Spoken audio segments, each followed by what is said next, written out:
Hi hello welcome to our channel smart life Shri. అందరు ఎలా ఉన్నారు, ఏం చేస్తున్నారండి? ఆ భగవంతుని దయ వల్ల అందరం కూడా చాలా చాలా బాగుండాలని మనస్ఫూర్తిగా కోరుకుంటూ ఉంటామండి. చల్లగానే ఉంటాం. ఎందుకంటే మనం చేసే పూజలు, నోములు, వ్రతాలు, ఆ భగవంతుని దర్శనాలు ఎప్పుడు కూడా మన కంట వెంట జంట ఉంటాయి కదండి. అందుకే ఈరోజు ఒక మంచి వీడియోతో అయితే మీ ముందుకు వచ్చేసాను. అది కూడా నేను కమ్యూనిటీ పోస్ట్లో అయితే పోస్ట్ చేశానండి. నేను ప్రయాణంలో అయితే ఉన్నానండి. నేను వీడియోస్ అనేవి అప్లోడ్ చేయలేకపోతున్నాను. వచ్చిన తర్వాత త్వరలో తప్పకుండా అయితే మీతో షేర్ చేస్తానని. సో ఆ వీడియోతో అయితే మీ ముందుకైతే వచ్చేసాను. సో ఇదిగో మీకు ఈ పాటికి అర్థమయ్యే ఉంటుంది. మరి మనం మాట్లాడుకుంటూ అయితే ప్రయాణం చేద్దాం. ఎక్కడికి వెళ్తున్నాం, ఏం చూస్తున్నాం, ఇలాంటి విశేషాలతో కూడిన వివరాలన్నింటినీ కూడా మనం షేర్ చేసుకోవాలంటే మరి వీడియోని తప్పకుండా చివరి వరకు అయితే స్కిప్ చేయకుండా చూసేయండి. ఇంక ఇక్కడ మీరు చూస్తుంది మనకి ఎప్పుడు కూడా రాత్రి 1 అయినా కూడా నేను లాస్ట్ టైము ఒక వీడియోలో కూడా షేర్ చేశానండి. రిటర్న్ మేమందరం అంటే మా హస్బెండ్ వాళ్ళ సిస్టర్ వాళ్ళు వచ్చారు, మా ఆడపడుచు వాళ్ళు వచ్చినప్పుడు కూడా ఒకసారి మేము మాల్కి వెళ్ళామండి. ఇది హైదరాబాద్ రోడ్లు అని చెప్పి షేర్ చేశాను. రాత్రి 12 అయినా 1 అయినా ఎప్పుడు కూడా ఇలా రద్దీతో నిండిపోయేది ఇలాంటి సిటీస్లో రోడ్లే కదా. కోర్స్ అన్ని సిటీస్లో కూడా ఇంత రద్దీగానే ఉంటుందండి. ఎప్పుడు చూసినా రోడ్ల మీద జనాలు, ట్రాఫిక్, బిజీ ఇలాగే ఉంటుంది కదా. మేముండేది హైదరాబాద్ కాబట్టి ఇక్కడ రోడ్లను అయితే నేను చూపించగలను కదండి మరి మీతో. అందుకనే ఒక్కసారి సికింద్రాబాద్ కూడా మనం దాటేసాం. ఇంకా సికింద్రాబాద్లో ఆల్మోస్ట్ రైళ్ళన్నీ కూడా మనకి అన్ని ప్రాంతాలకు వెళ్ళడానికి ఎక్కుతూ ఉంటాం. కొన్ని ప్రాంతాలకు వెళ్ళాలి అంటే మాత్రం మనకి కాచిగూడ నుంచి అయితే బయలుదేరుతాయండి ట్రైన్స్. సో మీరందరూ కూడా వినే ఉంటారు. సో కాచిగూడ స్టేషన్కి అయితే మేము ఇప్పుడు రీచ్ అవుతున్నామండి. సికింద్రాబాద్ తర్వాత మనకి ఎక్కువగా కొన్ని ప్రాంతాలకి వెళ్ళదలిచిన ట్రైన్స్ అయితే మాత్రం కాచిగూడ నుంచి బయలుదేరుతాయి. సో ఇక్కడికైతే మనం రీచ్ అయిపోయామండి. ఇంక ఇక్కడి నుంచి ట్రైన్ ఎక్కి జర్నీ అనేది ఎలా సాగుతోంది, మనం ఏం ఊరు వెళ్తున్నాం అన్న వివరాలన్నీ మాట్లాడుకుందామండి. ఇంకా లోపలికైతే వచ్చేసాం. ఇదిగోండి లగేజ్ అయితే ఇక్కడ పెట్టేశాను. ఇంతకీ ఏంటి ఒక్కదాన్ని కనిపిస్తున్నాను, మా వారు పిల్లలతో కాకుండా అమ్మా నాన్నతో కనిపిస్తున్నాను అని మీకు డౌట్ రావచ్చు. అవునండి, ఈసారి ఫ్యామిలీలో అంటే మా పిల్లలు ఎగ్జామ్స్ అయితే ఉన్నాయండి మా పెద్దబ్బాయికి. అనుకోకుండా అనుకోని ప్రయాణం అమ్మా నాన్నతో నాకు ఈ విధంగా అయితే వచ్చింది. సో అమ్మా నాన్న వాళ్ళు అయితే బయలుదేరుతున్నారు. సో నాకు కూడా చాలా రోజులు అయిపోయింది అని చెప్పి, అంటే ఇప్పుడు నేను వెళ్తున్న ఈ ఊరికైతే నేను చాలా చాలా రోజులే కాకుండా ఏళ్ళు అయిపోయిందనే చెప్పాలండి. అందుకే వాళ్ళ ప్రయాణానికి నా ప్రయాణాన్ని అయితే యాడ్ చేసి వాళ్ళతో అయితే ప్రయాణాన్ని స్టార్ట్ చేశాను. సో కాచిగూడ స్టేషన్లోకి అయితే వచ్చాం. రావాల్సిన రైలు కూడా వచ్చేసింది. ఇంకా ఇంటి దగ్గర వేసుకున్న టిఫిన్ అనేది తెచ్చేసుకున్నామండి. ఇక్కడ ట్రైన్లో ఆల్మోస్ట్ ఎప్పుడు కూడా ట్రైన్ జర్నీ అంటే ఇంటి దగ్గరే అయితే చేసుకుని ఏదో ఒకటి ప్యాకింగ్ చేసుకుని తెచ్చుకోవడమే అలవాటండి. అది చిన్నప్పటి నుంచి అమ్మ వాళ్ళతో జర్నీ చేసిన, లేదు నేను మా పిల్లలతో మా వారితో జర్నీ చేసినా కూడా ఎక్కువగా ట్రైన్లో మాకు ఇలా ప్యాకింగ్ చేసుకుని, అది కూడా ఇంటి దగ్గర నుంచి వండుకుని తెచ్చుకుని తిన్నదే అయితే తినడం అలవాటండి. ఇంకా వెళ్ళిన తర్వాత మనకి జర్నీ అంటే మనం వేరే ఊరు వెళ్ళినప్పుడు ఎలాగా తప్పదు, బయట ఫుడ్ అనేది తినాల్సిందే కాబట్టి అట్లీస్ట్ అక్కడ వరకైనా కూడా మన ఇంట్లో, అందులోనూ మాకు ట్రైన్ జర్నీ అంటే మీకులో ఎంతమందికి ఇష్టమండి. మాకైతే ఇలా హ్యాపీగా ట్రైన్ జర్నీ చేస్తూ ఇంటి దగ్గర నుంచి తెచ్చుకున్న వంటనే తినడం అనేది చాలా ఇష్టం. జర్నీ చేస్తూ ఉండే ప్రతి నిమిషాన్ని కూడా నేను చాలా వరకు ఆస్వాదిస్తానండి. ఏమోనండి, అన్ని వెహికల్స్ అంటే విమానం కానివ్వండి, బస్ కానివ్వండి, వేరే ఏదైనా కార్ కానివ్వండి, అన్నింటికన్నా కూడా ఏమో చిన్నతనం నుంచి కూడా చాలా వరకు ట్రైన్ జర్నీ అయితే, అది కూడా ఇలా నైట్ పడుకుని మార్నింగ్ లేచి దిగిపోవాలి మరా అని ఎక్కువ 2-3 రోజుల జర్నీ కూడా కొద్దిగా కష్టమేనండి. ఎక్కువ లాంగ్ డిస్టెన్స్ అయితే మాత్రం ఫ్లైట్స్లో అయితే వెళ్ళిపోతాం. కానీ ఎప్పుడైనా ఇలా 1 డే నైట్ జర్నీ చేసుకోవాలి అంటే మాత్రం ట్రైన్ జర్నీయే చాలా హాయిగా ఉంటుంది, చాలా ఆనందాన్ని ఇస్తుంది. ఈ విధంగా ఇదిగో ఈ కంపార్ట్మెంట్లో చూశారు కదా, అమ్మ నాన్న ఇద్దరికి అయితే నా పక్క కంపార్ట్మెంట్లో వచ్చిందండి వాళ్ళిద్దరికి బెర్త్లు. నాకు దాని నెక్స్ట్ కంపార్ట్మెంట్లో అయితే ఇలా వచ్చింది. అక్కడ టిఫిన్ అనేది తినేసాను, ఇంకా పడుకోవడమేనండి. అంటే నైట్ 9 o'clock అయితే బయలుదేరింది train. Next day morning 6:30 to 6:45 మధ్యకి అయితే రీచ్ అయ్యాం. సో నైట్ అంతా అయితే జర్నీ చేసి పడుకుని లేచిన తర్వాత క్లైమేట్ అయితే ఈ విధంగా ఉంది. ఆల్మోస్ట్ అన్ని చోట్ల తెలుగు రాష్ట్రాల్లో వర్షాలు అయితే మాత్రం పడుతున్నాయండి. సూపర్ క్లైమేట్తో. ఇందాక నేను చెప్పిన చూసారా, నాకు ట్రైన్ జర్నీ అనేది చాలా చాలా ఇష్టమండి అని ఆస్వాదించేదైతే ఇలా మార్నింగ్ లేచిన తర్వాత ఎంత బాగుంటుందండి ట్రైన్ జర్నీ అనేది. ఇంకా ఎవ్వరు లేవలేదు, ముసుగుదని పడుకున్నారు హాయిగా. సో లేచి నేనైతే ఎంజాయ్ చేస్తున్నానండి. చెప్పాను కదా, నాకు ట్రైన్లో ఎక్కువగా ఎంజాయ్ చేయడం అంటే చాలా ఇష్టం. అందులోనూ ఇలాగ విండో దగ్గర కూర్చుని ఆ పచ్చటి పొలాల్ని కానీ ఆ వచ్చే చల్లటి గాలిని కానీ పీల్చడం చాలా వరకు ఇష్టం అండి. ఇదిగో మళ్ళీ నేను అక్కడ నైట్ అయితే అయిపోయింది, ఆ పడుకుని లేచి వచ్చేసిన తర్వాత ఇంకా దిగిపోయే ముందరండి వీళ్ళ దగ్గరికి అయితే ఇక్కడ వచ్చేసి ఇక్కడ కూర్చున్నాను.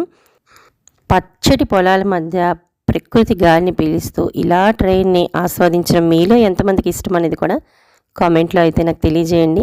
ఇలా ఆస్వాదిస్తూ ఇంతకీ చెప్పడం మర్చిపోయాను, ఎక్కడికి వెళ్తున్నాను చెప్తాను, మీతో షేర్ చేస్తా అన్నాను కదండి. థంబ్నెయిల్లో చెప్పిన విధంగా ప్రశాంతమైన ప్రదేశానికైతే వెళ్తున్నానండి. మీరందరూ వినే ఉంటారు, ప్రశాంత నిలయంలోని పుట్టపర్తిలోని బాబాగారి దర్శనార్థమై అయితే బయలుదేరాం. మీకు అక్కడ వివరాలు, అక్కడ కొన్ని ప్లేసెస్ మీకైతే షేర్ చేస్తాను తప్పకుండా. ప్రశాంతి నిలయము అంటే పేరుకు తగ్గట్టే చాలా ప్రశాంతంగా అయితే ఉంటుంది. అంటే మీలో ఎవరైనా వెళ్ళిన వాళ్ళు చూసిన వాళ్ళు అంటే ఆల్రెడీ దానికి పేరుని ఎంతవరకు సార్థకత వచ్చింది అనేది మీ నోటితో, అంటే మీరు ఈ పాటికి అనుభవంతో అయితే మీరు ఈ పాటికి ఆస్వాదించే ఉంటారు. కానీ అంటే నాకు బిఫోర్ మ్యారేజ్ అయితే మాత్రం, అంటే స్వామి ఉన్నంత కాలం నేనైతే ఒక 3 నుంచి 4 సార్లు అయితే చూశాను. ఆఫ్టర్ బాబా లేని తర్వాత నేను 3 సార్లు అయితే మాత్రం దర్శనానికి అయితే వెళ్ళానండి. ఇంకా చాలా ఏళ్ళు అయిపోయింది, ఇలాగే ఉండిపోతోంది, నీకు వెళ్ళడం అవ్వలేదు. అదిగో ఉండండి, ఇక్కడ చూసారా మనకి గుహ అనేది, అంటే ఇక్కడ చీకట్లో కేవ్స్ అనేది వచ్చాయి చూసారా, ఇలాంటివి కూడా భలే ఆనందాన్ని ఇస్తాయి. ఈ కేవ్ దాటంగానే వచ్చేసామండి ప్రశాంత నిలయానికి. ఇదే మనకి గుర్తండి, ఈ కేవ్ కనిపిస్తుంది కదా, అది వచ్చింది అంటే మాత్రం ఇంకా మన లగేజ్ అనేది చేతితో పట్టుకోవాల్సిందే. ఎందుకంటే ఆ కేవ్ దాటడం ఏంటండి, మనకి ప్రశాంత నిలయం స్టేషన్ అనేది వచ్చేస్తుంది. ఇంకా మనం అనుకున్న విధంగానే స్టేషన్కి అయితే రీచ్ అయిపోయామండి. ఇదిగో దిగడం కూడా అయిపోయింది. పుట్టపర్తి ప్రశాంత నిలయం ఇది వరకు రావాలంటే, అంటే ఒక 20 years బ్యాక్ నేను వెళ్ళినప్పుడు అయితే మాత్రం ధర్మవరం, దానికి ముందర ధర్మవరం అనే స్టేషన్ వస్తుందండి, అక్కడ దిగి అక్కడి నుంచి అయితే పుట్టపర్తి లోపల ప్రశాంత నిలయానికి అయితే వెళ్ళేవాళ్ళం. కానీ ఇప్పుడు గవర్నమెంట్ అదేనండి రైల్వే వాళ్ళు సౌత్ వెస్ట్రన్ రైల్వే జోన్గా అయితే ఇది పుట్టపర్తి సత్యసాయి జిల్లాగా అయితే దీన్ని ప్రకటించిన తర్వాత ఇక్కడ మనకి ప్రశాంత నిలయం స్టేషన్ని కూడా మనకి ఈ విధంగా ఏర్పాటు చేయడం జరిగింది. కనిపిస్తుంది కదండి మనకి ఇక్కడ. సో రైల్వే జోన్ వచ్చిన తర్వాత అయితే మాత్రం హ్యాపీగా ధర్మవరం దిగాల్సిన అవసరం లేకుండా డైరెక్ట్గా అయితే ప్రశాంత నిలయానికి ఈ విధంగా స్టేషన్లో దిగి మనం లోపల ఊరిలోకి అయితే రీచ్ అవ్వచ్చండి. వెళ్తూనే మనకి బాబాగారు నిలువెత్తు చిత్రపటాలు అన్నీ కూడా దర్శనమిస్తాయి. జూలై 18th నుంచి 22nd వరకు ఫ్రీ మెడికల్ క్యాంప్ అండి. చెకప్ కూడా మనకి A to Z body checkup అన్నీ కూడా చేస్తారండి. ఫ్రీ మెడికల్ క్యాంప్ కూడా మనకి ఇక్కడ నిర్వహిస్తున్నారు. సో ప్రశాంత నిలయంలోకి అడుగుపెట్టిన దగ్గర నుంచి నిజంగానే చాలా వరకు ప్రశాంతంగా అయితే మనకి మనసుతో పాటు శరీరం కూడా రిలాక్స్ అయిపోతుంది. లోపలికి వెళ్ళిన తర్వాత మనకుండే ఆచార సాంప్రదాయాలు, మనకున్న అలవాట్లు అన్నీ కూడా మారిపోతాయండి. అంత బాగుంటుంది. అంటే వెళ్ళిన వాళ్ళు చెప్పాను కదా, వెళ్ళిన వాళ్ళు అనుభవించిన వాళ్ళ అనుభవాలు అయితే చెప్తారు తప్పకుండా. మనం కూడా వాటి గురించి మాట్లాడుకుంటూ తిరిగి నాకు రిటర్న్ జర్నీలో ఒక బాబా గారి ఒక మిరాకిల్ అయితే జరిగిందండి.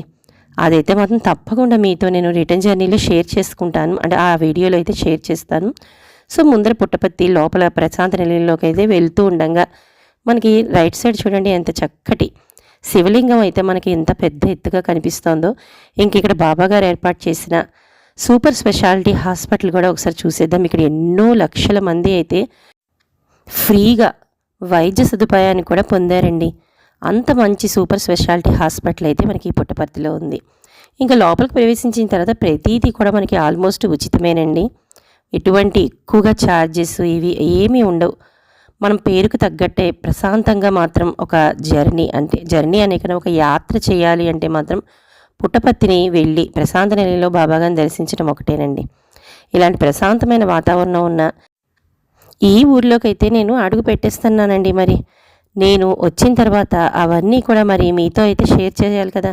ఇంకా లోపలికి వచ్చిన తర్వాత, అంటే మనకి లోపలికి వెళ్ళిపోయిన తర్వాత ప్రశాంత నిలయంలో ఎటువంటి వీడియోస్ కానీ, ఎటువంటి షూటింగ్ కానీ, లేదా ఫొటోస్ తీసుకోవడానికి కానీ దేనికి అయితే మాత్రం లోపల ట్రస్ట్ వాళ్ళు అలౌ చేయరండి. ఒకవేళ మనం దొంగతనంగా ఏదైనా చేయాలి అనుకున్న వాళ్ళు అప్పటికప్పుడు డిలీట్ అయితే చేసేస్తారు. కాబట్టి కొద్ది ప్రదేశం వరకే మనం వాటిని అంటే వీడియోలో మాత్రం మనం తీసి ఇగో ఇలా మీతో అయితే షేర్ చేయగలను. కాబట్టి కొన్ని ప్రదేశాలు అయితే మాత్రం చూపిస్తాను. మనకి వస్తున్న దారిలోనే చైతన్య జ్యోతి అని చెప్పి ఒక మంచి ప్రదేశం అయితే ఉందండి. దాంట్లో అయితే మనం చక్కగా బాబాగారికి సంబంధించిన చిన్ననాటివన్నీ విశేషాలు కూడా తెలుసుకోవచ్చు. అదేవిధంగా ఇంకొక ప్లాంటోరియం కూడా ఉందండి, చాలా బాగుంటుంది, అది కూడా చూడొచ్చు. ఇంకా ప్రశాంత నిలయం లోపలికైతే వచ్చేసామండి. జర్నీ చేసి వచ్చాం కదా, ఇంకా రూమ్ని అయితే తీసుకోవాలి. ముందు అయితే మాత్రం కొద్దిగా జర్నీ అలసట తీరాలి అంటే ఎక్కడైనా కాఫీ టీ తాగాల్సిందే కదా, కాబట్టి మంచి స్ట్రాంగ్ కాఫీని అయితే తీసుకున్నామండి. ఇది జస్ట్ 15 రూపీస్ అండి.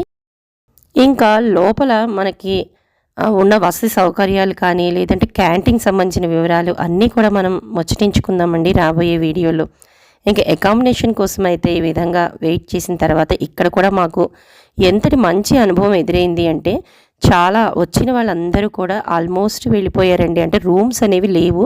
చెప్పాను కదా, మనకి వరుసగా యూత్ కాన్ఫరెన్స్ ఒకటి జరుగుతోంది, అదేవిధంగా మెడికల్ నెక్స్ట్ జరగబోయే వీటన్నిటికీ కూడా వాళ్ళకే రూమ్స్ అనేవి ఉండడం వల్ల అసలు వచ్చిన ఎవ్వరికి కూడా రూమ్స్ లేవని చెప్పారు. కానీ ఏమో మరి బాబా మహత్యం వల్ల ఏమో ఇదిగోండి మాకైతే చక్కటి రూమ్ని అయితే అలాట్ చేశారు. మరి ఇదంతా అంటే నేను చెప్పే అనుభవాలు ఒక్కొక్కటిగా అయితే చెప్తున్నాను. అంటే నేను రిటర్న్ జర్నీలో జరిగిన అనుభవం కాకుండా మాకు ఇక్కడ జరుగుతున్నవన్నీ కూడా మీతో షేర్ చేస్తున్నాను. అంతమంది వెళ్ళిపోయిన మేము కూర్చున్న మాకైతే మాత్రం చక్కగా ఈ రూమ్ని అయితే అలాట్ చేశారు.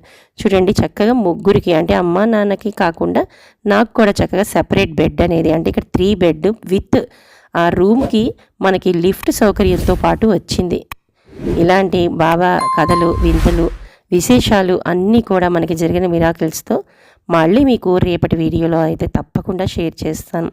ఇక స్నానాదులు అవి కావించుకుని బయటకైతే వచ్చాం. ఇక్కడ అన్నింటికంటే ముఖ్యంగా ఆడవాళ్ళు మనకి పూర్వ సాంప్రదాయం ఉండేది కదండి, పౌటు చెంగుని చక్కగా ఇలా ఒద్దికగా అయితే అటువైపు భుజం నుంచి అయితే కప్పుకోవాలండి. ఇది ఇక్కడి సాంప్రదాయం, తప్పకుండా పాటించి తీరాలండి నిజంగా ఇలాంటివి. సో మరి కొన్ని సాంప్రదాయాలు చెప్పాను కదా, పద్ధతులు అన్నిటితో పాటు మరి మరికొన్ని వివరాలు బాబా గారి గురించి కానీ అక్కడి విశేషాలు కానీ తెలుసుకోవాలి అంటే నెక్స్ట్ వీడియోలో తప్పకుండా కలుసుకుందామండి. మరి ఈ వీడియోలో మీకు ఏదో ఒకటి నచ్చిందని అనుకుంటున్నాను. ఈ వివరాలు మీకు నచ్చితే తప్పకుండా నా ఛానల్ని కొత్త వాళ్ళైతే మాత్రం సబ్స్క్రైబ్ చేసుకుని పక్కనే ఉన్న బెల్ ఐకాన్ని క్లిక్ చేస్తే నేను పెట్టే వీడియోస్ అన్నీ కూడా మీకు నోటిఫికేషన్ రూపంలో అయితే వస్తాయండి. మరి సబ్స్క్రైబర్స్ లైక్ చేయాలని ఆశిస్తూ మీ అమూల్యమైన కామెంట్ రూపంలో అయితే తెలియజేయండి. మరి రేపు ఒక ఇంట్రెస్టింగ్ వీడియోతో బాబా గారికి సంబంధించిన మంచి విశేషాలతో మళ్ళీ కలుసుకుందాం. అంతవరకు నమస్తే, అందరికీ బాయ్ అండి.